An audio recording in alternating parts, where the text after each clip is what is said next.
The wind rolled across the dry plains like a ghost searching for a home. Rancher Samuel Hayes stood on the edge of his land, staring at the fading sun and the broken fences he no longer had the strength to repair.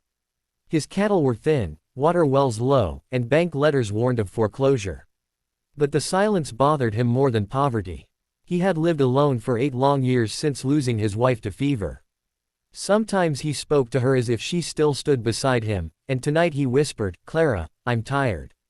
His voice cracked in the wind, and for the first time, he felt something worse than fear. He felt empty. The next morning, Samuel found tracks near the creek, small footprints and heavier ones beside them. Not thieves. Not ranch hands. They were Apache. His neighbors would have grabbed rifles, but Samuel did nothing. For weeks, he had sensed someone watching him from the hills. He knew Apaches never approached without observing first. So he left food by the creek, beans, dried meat, fresh bread, and walked away. That evening, the plates were empty. A strange calm filled his chest. He felt seen. Not threatened, seen. 3 days later, as Samuel cleaned his barn, a soft knock sounded on the wooden post. He turned slowly. A tall Apache man stood with a woman and a young boy no older than 8. They were cautious but not hostile. The man introduced himself as Tawa, his wife is Senna, and the boy, Little Bear, hiding behind her dress. Samuel expected demands. Instead, they simply bowed their heads. Senna placed a bundle of handmade blankets at his feet, silently returning kindness with dignity. Samuel's throat tightened. "You can stay," he said without thinking. "I have land you can use, more than I need." Tawa's eyes widened. He did not speak, but Samuel saw the disbelief on his face. A white rancher offering land to an Apache family was like offering fire to gunpowder. The West wasn't kind to mixing hearts or trust. Samuel led them to the far side of his property where abandoned sheds leaned like tired soldiers. "Fix what you need," he said. "I only ask for peace." The family nodded, and Little Bear finally looked up at him. His eyes were wide but gentle, almost hopeful. That look changed something inside Samuel, like an old lock turning for the first time in years. By the end of the week, Samuel had grown used to their quiet presence. Senna helped mend fences while Tawa repaired water troughs with expert hands. Little Bear followed Samuel everywhere, mimicking his movements as if training to be a rancher. The locals noticed. Word spread fast through town that Hayes was harboring Apaches. Some glared at him in the saloon, others warned him he'd lose everything if he kept mixing with savages. Samuel only replied, "The only savagery I've seen is from people who speak too loud." He didn't want conflict, but fate rarely asks for permission. One cold evening, Samuel heard coughing from their shed. Hard, painful coughing. He rushed in and found Senna pale and feverish. Without hesitation he saddled his horse and rode to town for medicine. The doctor refused. "I won't treat them," he said sharply. "They ain't our kind." Samuel slammed his fist on the table. "Pain has no tribe," he growled. The doctor still refused. But the pharmacist, a young woman named Elise, quietly handed Samuel what he needed and whispered, "Good men don't follow rules. They make new ones." When Samuel returned, he sat beside Senna all night, cooling her forehead with a wet cloth. Little Bear fell asleep holding his arm. Tawa watched silently, as though measuring Samuel's soul. When dawn rose, Senna finally breathed easier. Tawa placed a hand on Samuel's shoulder. He spoke only 2 words, "Blood brother." It was not said lightly. In Apache culture, it was a vow. Deeper than family. Samuel nodded, accepting without fully understanding its weight. He thought this bond was an ending to loneliness. He did not know, it was only the beginning. Tensions rose in town like a storm announcing itself long before rain. Samuel was warned that the sheriff planned to visit his ranch. The townsfolk claimed he was harboring trouble, as if kindness was a crime. Tawa offered to leave, but Samuel shook his head. "This is your home too," he said. "We don't run from ignorance." That night, as they shared dinner, Samuel told them stories of his wife Clara, how she loved wildflowers and hated silence. Senna listened gently and said, "She would be proud of you." Those words felt like a prayer answered. One evening, Samuel found Little Bear sitting by the creek, tossing stones. The boy asked, "Why did you help us?" Samuel struggled to answer. Finally, he said, "Because someone once saved me when I didn't deserve saving." Little Bear smiled and said, "Then you are a warrior." Samuel laughed. No, just a tired man trying to be better. The boy nodded as if understanding something deeper than words. He didn't see a tired man, he saw hope on 2 feet. A hope he wanted to grow into someday. The sheriff arrived with 3 armed men. Their boots hit the ground heavy with authority. Samuel greeted them without fear. They demanded evidence of Apache presence. Samuel calmly guided them around his land, avoiding the shed where Senna and Little Bear stayed. Tawa waited silently in the hills, ready to protect if needed. The sheriffs found nothing. As they rode away, one of them spat near Samuel's boots and warned, "You're playing with fire." Samuel replied softly, "Fire makes men see in the dark. Maybe that's what this town needs." Despite the threats, something beautiful began to grow. Senna planted small herbs behind the shed. Tawa restored the broken windmill. Samuel felt life returning to his ranch, and to his own bones.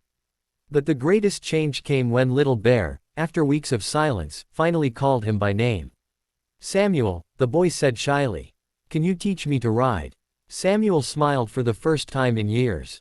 They spent hours on horseback, dust rising behind them like smoke signals of a new beginning. Weeks passed, and it felt like a family taking root, an unlikely one, but strong. Samuel often stood at dusk watching them work, eat, laugh. He no longer spoke to his memories, he lived new ones instead. But one night, as the fire crackled low, Tawa told Samuel something that froze his blood. He said the Apache chief, his brother, had learned about this land gift. According to their laws, land given to one Apache belonged to all Apache. And their tribe was vast. Samuel blinked. "How many?" he asked. Tawa looked toward the horizon and said softly, "More than this valley can hold." The words echoed through the ranch like thunder hiding just beyond the hills. Samuel hadn't just helped a family.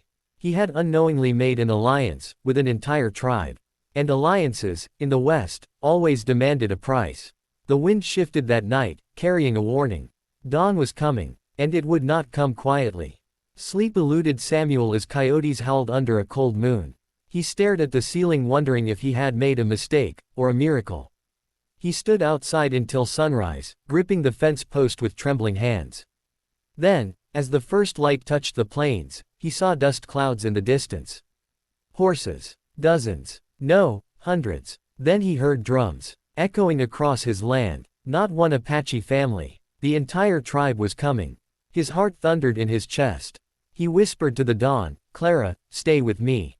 As the dust clouds thickened, Samuel's breath grew shallow. The sun rose like a burning coin, revealing silhouettes of riders, warriors. Draped in feathers, painted faces, elder women on horseback, children wrapped in woven blankets. It wasn't an army, it was a nation. The Apache tribe arrived not with violence, but with weight, history, suffering, pride. Samuel felt the gravity of his choice settle on his shoulders. He had given land to a family, but in doing so, he had given a home to a people who had been denied one for generations. Tawa approached Samuel quietly. "They come to decide," he said. Elders stepped forward, their gazes sharp yet unreadable. Each one inspected the land, walked the fence line, touched the soil as if listening to it for truth. Samuel stood alone, feeling like a man on trial. He wasn't afraid, but he was unsure if he was worthy. Little Bear clung to his hand, whispering, "Do not fear. My mother says your heart speaks before your lips do." Samuel looked down at the boy, wondering how such small hands carried so much hope. A gathering circle formed under the open sky. Dozens of Apache elders sat with solemn dignity. Smoke from a ceremonial fire curled upward like prayers made visible. Tawa translated every word as the council debated. Some wanted to accept Samuel's offer fully. Others warned that the white townsfolk would retaliate with rifles and torches. One elder asked Samuel directly, "Why give us land when your people take from us?" Samuel took a breath, then said, "Because I have lost everything. And a man who has nothing left learns what truly matters." Silence followed his words. The wind felt sacred. Then an elderly woman rose, her face creased like dry riverbeds. She placed her hand on Samuel's chest, feeling his heartbeat. "This land is not given," she said slowly. "It is exchanged. You give soil, we give protection." Samuel didn't understand until she pointed to the hills. More riders appeared, scouts ready to defend the ranch. He realized this was not merely acceptance. It was loyalty being forged. A pact, sealed not by ink, but by courage. But harmony doesn't come without conflict. Soon, gunshots echoed from the edge of the ranch. Townsmen, armed and furious, had formed a posse. They shouted accusations: trespassing, harboring savages, betrayal. The sheriff's voice carried across the field: Hayes, step aside or be removed. Samuel felt rage rise like fire through his veins. He had been alone his whole life. Now that he had found something to protect, he would not back down. He stood firm at the fence line and shouted, "This land is theirs as much as mine." The sheriff raised his rifle. At that moment, Tawa stepped beside Samuel. Then another warrior. Then 20 more. The tribe formed a protective line, not advancing, not retreating, just standing with unshaken resolve. The standoff thickened until even the wind seemed to hold its breath. Then Little Bear walked forward, unafraid, and stood between both sides. A child, with nothing but innocence as armor. He looked at the sheriff and said, "We only want to live." That single sentence cut deeper than any bullet ever could.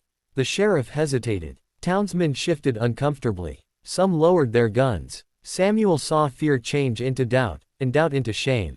Not all men are evil, he realized, but many are lost. Finally, one of the townsfolk said, "Let them be. They ain't hurting anyone." The sheriff's jaw clenched. But when he saw children among the Apache, his rifle dipped.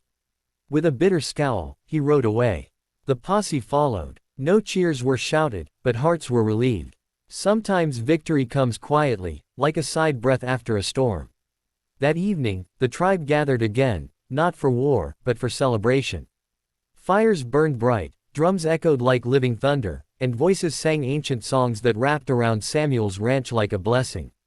Senna braided flowers into Samuel's coat and said, "You did not give land. You gave future." The elder woman from earlier whispered, "Your wife Clara, she walks among us tonight." Samuel felt his eyes burn with tears. For the first time in 8 years, he felt she was truly near. As darkness deepened, Tawa handed Samuel a ceremonial necklace, made of bone and turquoise. "You are not rancher," he said softly. "You are keeper of this land." Samuel accepted it with trembling hands. He had expected gratitude, but what he received was belonging. The tribe was not thanking him. They were honoring him, and that honor was heavier than any burden he had ever carried. In that moment, he didn't just feel alive. He felt needed. Weeks passed, and the ranch transformed. Apache children played near the creek. Women planted gardens beside the sheds. Warriors strengthened the fences and dug deeper wells. Samuel worked beside them every day, not as a leader, but as a brother. The town watched cautiously from afar, but no rifles returned. Peace had taken root, not forced, not bought, but earned.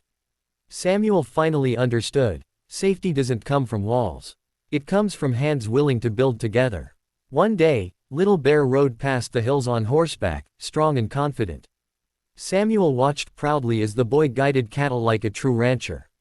Tawa stood beside Samuel and asked, "Do you regret anything?" Samuel looked across the land, the life reborn, and said, "Only that I waited so long to find it."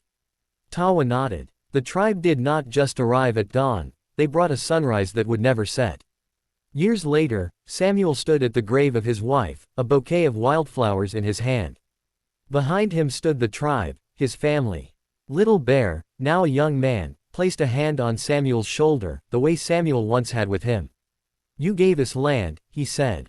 "But you gave me a father." Samuel's voice broke as he replied, "And you gave me a reason to live." Life, he realized, doesn't return all at once. Sometimes, it arrives on horseback. As he looked across the land, he no longer saw fences or divisions.